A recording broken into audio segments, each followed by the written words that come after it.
Comment bien manger en tant qu'ancien gros devenu skinny fat pour se bâtir un physique plus sec, plus musclé, pour perdre son gras du ventre? Cette vidéo, c'est le guide complet. Je vais tout expliquer sur comment je choisis quoi manger à chaque repas pour que tu puisses à ton tour t'en tirer des idées. L'étape numéro 1, c'est qu'il faut que tu connaisses absolument tes macronutriments.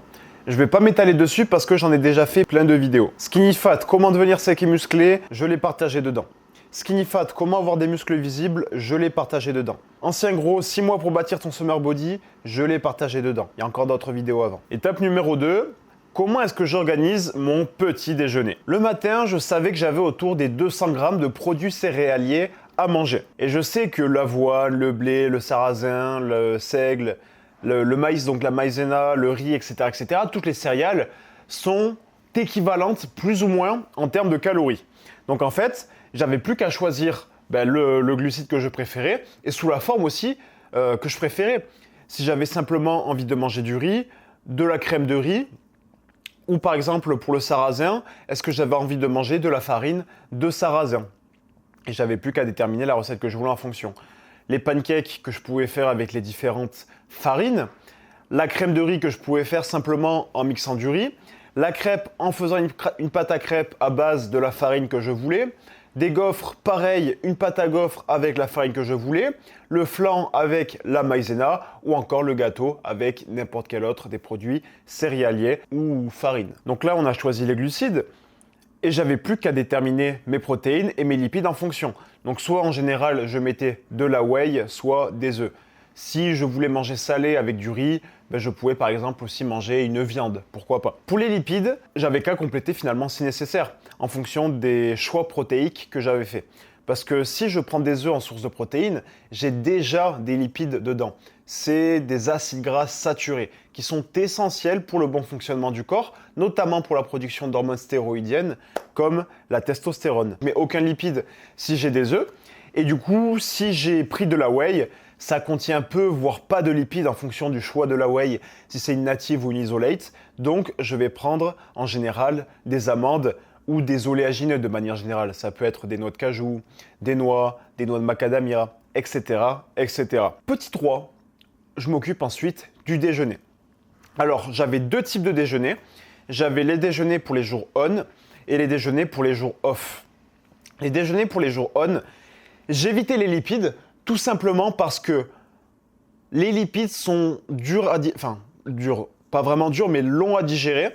Et ça va entraîner aussi la longue digestion de tout ce que tu vas consommer avec ce que tu as mangé à côté des lipides. Je ne sais pas si c'était très français, mais je pense qu'on s'est compris. Et quand c'est des jours off, je ne fais qu'étaler mes lipides tout au long de la journée. Donc c'est du pareil au même.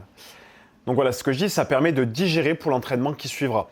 Et ce conseil que je vais te donner là, je te le donne parce que moi, je l'appliquais pour le déjeuner, que je prenais autour de midi 13h, et j'allais m'entraîner vers les 14-15h. J'étais à la salle vers 14-15h. Maintenant, si toi, tu t'entraînes le soir, c'est un conseil que tu vas plutôt appliquer avant l'entraînement du soir, si tu as un repas assez proche en pré-workout, donc 1 heure, 2 heures avant l'entraînement. J'avais autour des 200 grammes de riz, et je pouvais avoir du coup les variantes que je voulais, comme au petit déjeuner, je pouvais manger de l'avoine si j'avais envie, mais je t'avoue que l'avoine, c'était pas du tout mon glucide préféré. Même le matin, j'en mangeais assez rarement. Souvent, je faisais des combinaisons, genre je mettais un peu d'avoine parce que j'aimais bien la texture, mais je mettais jamais 100% d'avoine. Je mettais genre 200 grammes de farine et 50 grammes d'avoine, par exemple. Du seigle, de l'orge, du sarrasin, des pâtes. Pareil, les pâtes, c'est quand même riche en gluten, ça me faisait gonfler le bide, j'étais pas fan. Et j'avais toujours une source de protéines. Du coup, sur mes jours on, donc les jours d'entraînement, j'avais toujours une source maigre, donc une source sans lipides. Donc du poulet avec le minimum de lipides. Le poulet, c'est du 1 ou 2 grammes de lipides au 100 grammes, c'est OK. Du poisson blanc, ça peut être des fruits de mer, ça peut être de la whey. Et en jour off, j'avais plutôt des viandes rouges grasses, donc qui contient, comme les œufs, des acides gras saturés. J'ai remis les œufs, donc si j'en ai pas mangé le matin, je vais en manger maintenant. Ça peut être des poissons gras qui sont très riches en excellent oméga 3. Bien sûr, je ne l'ai pas précisé, mais tout comme au petit déjeuner, je vais avoir un fruit qui l'accompagne, un fruit qui vient de petits producteurs pour avoir un fruit qui est frais, un fruit qui est plein de nutriments. Et si je n'ai pas de fruits qui viennent de petits producteurs, je vais prendre des fruits qui ont été surgelés, qui ont été congelés juste après la cueillette. Par exemple, des framboises ou des fraises ou des myrtilles surgelées, quoi. Ensuite, on a le repas post-workout, donc le repas qui vient après l'entraînement. Faut savoir que moi, dans mes habitudes, je vais toujours à la salle à pied. On va dire que j'ai un gros bloc dans ma journée qui est autour et dédié à mon physique. Je vais faire mes pas et mon entraînement en même temps, bien que ça ne soit pas optimisé d'un point de vue musculation. D'un point de vue organisationnel pour mon travail, c'est ce qui me facilite la chose le plus. Donc je vais faire l'aller à la salle à pied, ce qui me revient à peu près à 1 heure de marche, donc à peu près 7500 pas à 8000 pas. Je fais mon entraînement et je reviens après, donc 7500, 8000 pas en plus. Donc je finis ma journée avec 15-16 000 pas juste avec cet aller-retour. Il faut prendre le temps, mais généralement j'optimise le temps en apprenant quelque chose, par exemple à l'aller. Généralement je fais 1 heure d'espagnol à l'aller et au retour, j'en profite un peu pour chiller, je me divertis un peu, je me mets un petit peu sous dopamine. Donc attention, post-workout, j'étais pas du tout optimisé de ce côté-là, mais je voulais me faire plaisir, ok? Tu vas voir que j'ai jamais été quelqu'un qui s'est entraîné comme un athlète. Il n'y a pas besoin d'avoir un mode de vie optimisé pour avoir un beau physique. Après, si tu veux devenir bodybuilder, comme je suis dans ce cas actuellement, naturel, quand tu n'es pas un bodybuilder, tu n'as pas besoin de tout optimiser. Et j'ai même envie de te dire que quand les bodybuilders ne sont pas dans des phases de préparation de compétition, ils n'optimisent pas tout non plus. Il y a une part d'adhérence que tu dois avoir. Adhérence, c'est cette capacité à te faire plaisir au quotidien, même si ce n'est pas 100% optimisé. Vaut mieux que ça soit 80% optimisé au lieu de 100, mais que ça te fasse plaisir, plutôt que 100% optimisé, mais que ça te fasse pas de plaisir, et qu'au final, tu n'y mettes pas vraiment de l'intention dedans, et que de temps en temps, tu fasses de la merde. Donc, après le post-workout, donc comme je l'ai dit, c'est pas non plus 0% optimisé, attention. Il y a quand même de l'optimisation. J'avais toujours une source de glucides. Donc, je prenais soit du pain de maïs, soit du pain sportif, soit du pain blanc. Tu regardes, il n'y a que du pain parce que je me faisais un sandwich à ce moment-là. Et étonnamment, je ne sais pas pourquoi, mais après l'entraînement, peut-être parce que je marchais juste après, je galérais pas à digérer le gluten, donc j'en profitais. Je précise, je sortais de la salle, je mangeais et après je faisais mon retour. J'avais une petite supérette à côté. Je privilégiais toujours le pain sportif par plaisir. Ce que j'entends par pain sportif, c'est que des goûts personnels. C'est un pain où il y avait des noix de cajou dedans. Enfin, il y avait des noix, je ne savais pas exactement lesquelles c'était. J'imagine que c'était des cerneaux de noix parce que je crois que c'est les moins chers. Et dedans, il y avait aussi des cranberries. Donc c'était un pain un peu sucré, je kiffais ça. Je prenais 300 grammes directement et je le mangeais. Donc dans 300 grammes de pain, il y avait 800 calories. Et avec ça, j'avais une source de protéines plutôt grasse. Donc soit j'avais du saumon si j'en avais pas déjà eu dans la journée, et je ne mange pas du saumon tous les jours. Le saumon, j'en mange 2 à 3 fois par semaine parce que c'est amplement suffisant. Soit j'avais du fromage si je n'avais pas eu de source d'acides gras saturés dans ma journée. J'étais haut en calories, entre 5 et 6 000 calories dans mes journées, donc finalement, tu sais, je pouvais me faire plaisir. Hein. J'étais pas quelqu'un qui mangeait 3 ou 4 000. Parce que, je parle au passé parce qu'actuellement, je suis dans un arc bodybuilding, je le rappelle. Là, j'étais vraiment dans un mode de vie que tu peux très bien tenir, qui est très facile en fait. C'est même pas une question de tenir ou non, parce que, tu vois, c'est paradoxal, mais si je te dis, comment est-ce que tu vas faire, comment est-ce que tu vas tenir pour manger du chocolat tous les jours? Tu vas me dire, mais Théo, j'aime ça, j'ai pas besoin de tenir. Eh bien, là, c'est pareil. Tu n'as pas besoin de tenir parce que c'est quelque chose qui est plaisant. Maintenant, petit 5, juste avant qu'on passe au dernier repas, j'aimerais que tu comprennes ma façon de suivre mes calories. J'avais 2 systèmes. J'ai déjà partagé les 3 outils que j'utilise dans une autre vidéo. Tu tapes 3 outils Théorifo, je pense que tu tombes dessus. Mais les 2 prioritaires, c'est MyFitnessPal où du coup, à chaque fois que je mangeais un truc, je le rentrais, ça me prenait 2 secondes. Et j'avais aussi une bague qui traquait mes calories. Malheureusement, je ne l'ai plus pour la simple et bonne raison que j'ai fait un voyage en Asie et j'ai perdu ma bague en Asie. Enfin, je ne l'ai pas perdue, je l'ai oubliée dans une salle de sport. Et les petits vicieux de là-bas me l'ont gardé. Je pense qu'ils ont vu que c'est une bague électronique ou peut-être qu'ils ont vu que c'était cher. Et ces petits malins, ouais, ils me l'ont gardé. Bref, c'est pas grave. Le soir, du coup, arrivé, et en checkant mon appli, je savais combien j'avais dépensé. Donc, admettons que sur MyFitnessPal, j'étais à 3000 calories, allez, 4000, et que sur ma bague, il y avait écrit 4500. Je sais que je me devais faire un surplus de 500 calories dans mon objectif à moi pour prendre du muscle, donc de manger 5000. S'il y a écrit 3500 sur mon tracking, il me reste donc 1500 calories à manger. Toi, ton objectif, si c'est d'être en déficit calorique, ce qui permet de perdre du gras, évidemment, tu ne te mets pas en surplus calorique, on s'entend bien. Donc, à partir de là, il me suffisait de compléter les calories manquantes. Hein, j'avais dit les 1500 calories.